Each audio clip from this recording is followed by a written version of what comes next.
दरअसल कैन इस गाड़ी को नहीं बल्कि इस गाड़ी की इंपॉर्टेंट चीजों को चुराना चाहता है। सबसे पहले वो म्यूजिक सिस्टम को निकालता है और उसके बाद डैशबोर्ड में जो कीमती चीजें होती है उन्हें निकालकर अपने पास रख लेता है। इसके बाद वो गाड़ी की पीछे वाली सीट पर पी भी करता है। ऐसा वो क्यों करता है इसके पीछे कोई भी रीजन नहीं होता।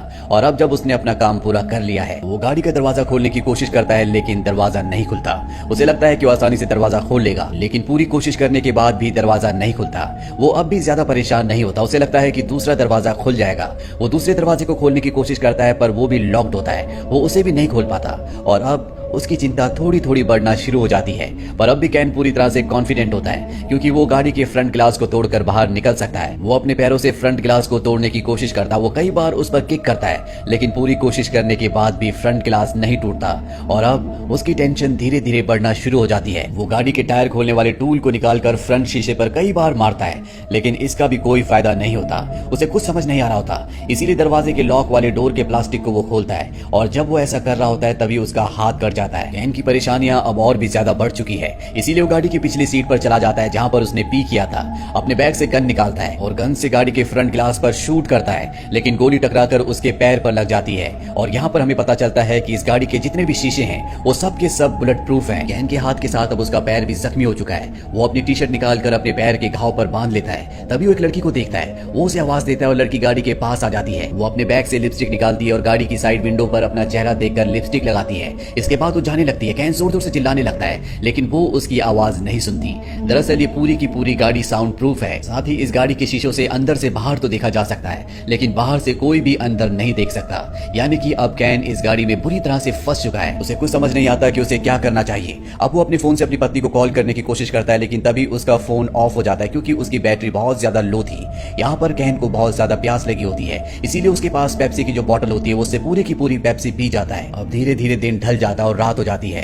कैन को बहुत ज्यादा प्यास लगी होती है, इसीलिए डोर के ऊपर जो विंडो की ग्लास होती है उससे वो पानी को चाटने की कोशिश करता है। यहाँ पर वो बुरी तरह से फंस चुका है। वो भूखा है, प्यासा है, साथ ही अब वो बहुत ज्यादा थक चुका है। किसी तरह से वो रात इस गाड़ी में बिता लेता है। अगली सुबह वो पूरी तरह से परेशान हो जाता है और उसने गाड़ी की जिस म्यूजिक सिस्टम को निकाला था वो उसे वापस लगाकर म्यूजिक प्ले कर देता है जिससे उसका मन कुछ वक्त के लिए शांत होता है। पर कुछ ही देर बाद म्यूजिक अपने आप ही बंद हो जाता है और उसे मी नाम की एक आईडी से कॉल आता है। ये कॉल होता है डॉक्टर एनरिक का जिनकी ये गाड़ी है। वो कैन को बताते हैं कि ये मेरी गाड़ी है जिसमें मैंने बहुत सारी सिक्योरिटीज लगा रखी है जिन्हें मैं कहता हूँ 4x4। बाहर से ना तुम्हें कोई देख सकता है ना तुम्हारी कोई आवाज सुन सकता है। साथ ही गाड़ी पूरी तरह से बुलेट प्रूफ है।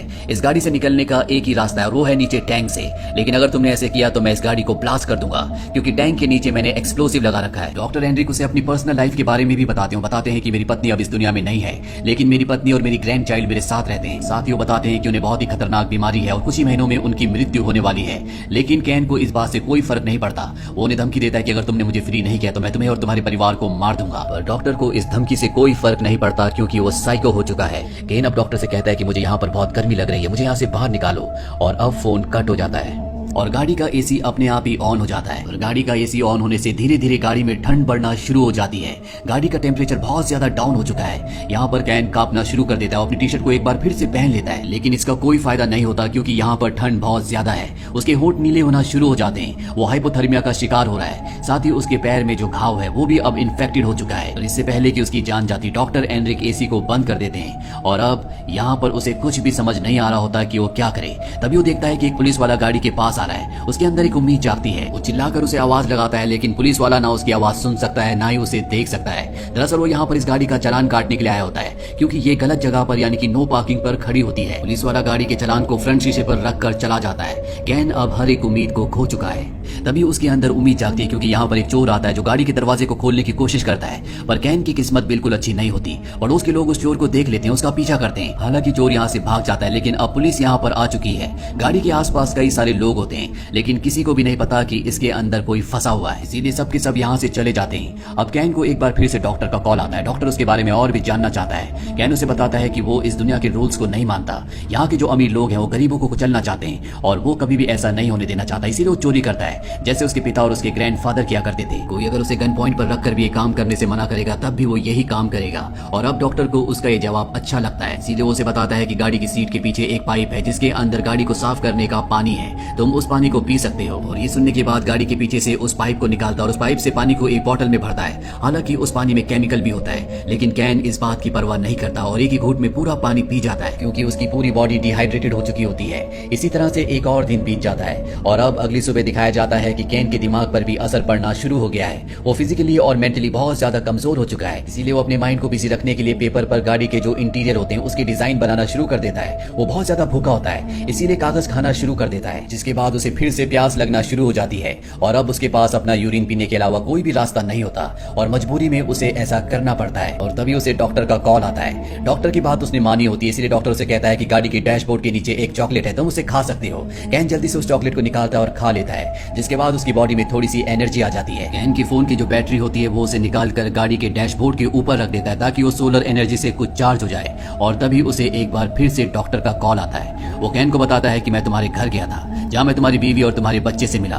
मैंने उन्हें बताया कि तुम्हारी लॉटरी निकली है $1,00,000 की। मैंने उन्हें तुम्हारे काम के बारे में झूठ बताया और उन्हें $1,00,000 दिए और कहा कि अब तुम अपने नए घर को खरीद सकती हो। इसीलिए वो उस घर को छोड़कर नए घर में शिफ्ट हो गए। इसके बाद वो फोन को कट कर देता है। ये सब बातें सुनकर कैन को बहुत दुख होता है कि डॉक्टर उसकी फैमिली तक भी पहुंच गया। और अब उसने बैटरी जो गाड़ी के डैशबोर्ड पर रखी थी उसे फोन के अंदर डालता है, जिससे फोन स्टार्ट हो जाता है। वो अपनी पत्नी को कॉल करता है, लेकिन वो उसके फोन को रिसीव नहीं करती, इसीलिए वो अपनी पत्नी के लिए एक वॉइस मैसेज छोड़ता है। और अब कुछ देर बाद दिखाया जाता है कि वो गाड़ी के स्टार्ट बटन को बार बार प्रेस करता है और गाड़ी स्टार्ट हो जाती है, लेकिन गाड़ी बैक गियर पर लगी होती है। वो गियर बदलने की कोशिश करता है, लेकिन गियर नहीं बदलता और अब वो पूरी स्पीड से गाड़ी को पीछे ले जाता है। गाड़ी दीवार से टकरा जाती है और तभी गाड़ी के जो एयर बैग्स होते हैं वो खुल जाते हैं, जिससे उसे चोट नहीं लगती, पर गाड़ी का पिछला शीशा टूट चुका है। वो गाड़ी से निकलकर पास ही के पेट्रोल पंप के कैफे में जाता है, जहां पर वो खाने पीने की चीजें लेकर खाने लगता है। पर तभी वहां पर सिक्योरिटी गार्ड आ जाता है। वो कैन से कहता है कि पहले तुम्हें इसके पैसे पे करने होंगे, पर कैन के पास पैसे नहीं है, इसीलिए वो अपनी गन निकालता है और उसे मार देता है। पर तभी उसकी आंखें खुल जाती, वो अब भी गाड़ी के अंदर होता है। दरअसल वो इस सपना देख रहा होता है। उसकी हालत बहुत ज्यादा खराब हो चुकी है, उसके अंदर बिल्कुल भी एनर्जी नहीं है और उसके पास जो गन होती है वो उससे अपनी जान लेने की कोशिश करता है, लेकिन गन के उस स्लॉट में गोली नहीं होती।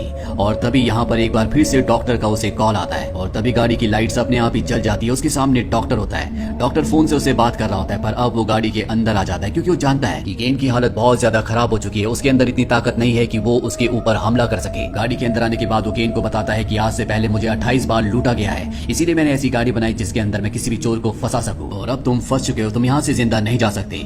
इसके बाद डॉक्टर किसी को कॉल करता है और केन को मौका मिल जाता है। वो अपनी गन से उस पर शूट कर देता है और गाड़ी से निकलकर रेंगते हुए आगे बढ़ने लगता है, क्योंकि उसके अंदर अब इतनी ताकत नहीं है कि वो भागकर या चलकर यहाँ से जा सके।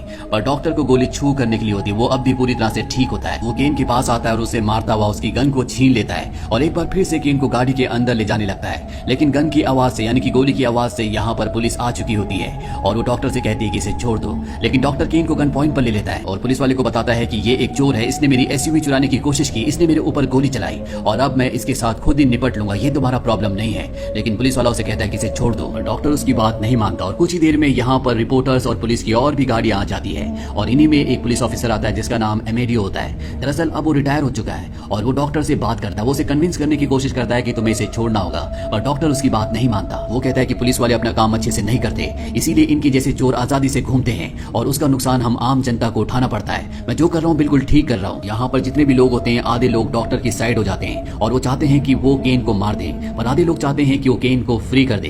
पर जो यहाँ पर रिटायर पुलिस वाला होता है वो डॉक्टर से कहता है कि तुम एक एजुकेटेड इंसान हो, तुम कानून को अपने हाथ में नहीं ले सकते, तुम्हें इसे छोड़ देना चाहिए। वो उसे बहुत सारी ऐसी बातें बोलता है जिससे डॉक्टर कन्विंस्ड हो जाता है और अब वो केन को छोड़ देता है। केन किसी तरह से पुलिस की गाड़ी तक आ जाता है और डॉक्टर खुद अपनी गाड़ी में बैठ जाता है। वो अपने मोबाइल पर एक टाइमर चलाता है और अगले पल वहां पर एक बहुत बड़ा ब्लास्ट हो जाता है। दरअसल पेट्रोल टैंक के नीचे जो उसने एक्सप्लोसिव लगाया था उसने उसे ब्लास्ट कर दिया और अब उसकी मृत्यु हो चुकी है।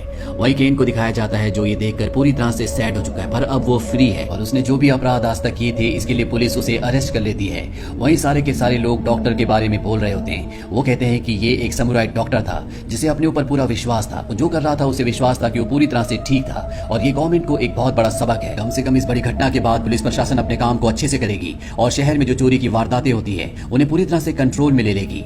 अब यहाँ से केन को हॉस्पिटल ले जाया जाता है, उसका ट्रीटमेंट किया जाता है और इसके बाद उस पर केस चलेगा और उसने आज तक जितने भी गुनाह किए हैं उसकी उसे सजा दी जाएगी। ये पूरी फिल्म, ये पूरी कहानी एक सच्चे इवेंट पर बेस्ड है।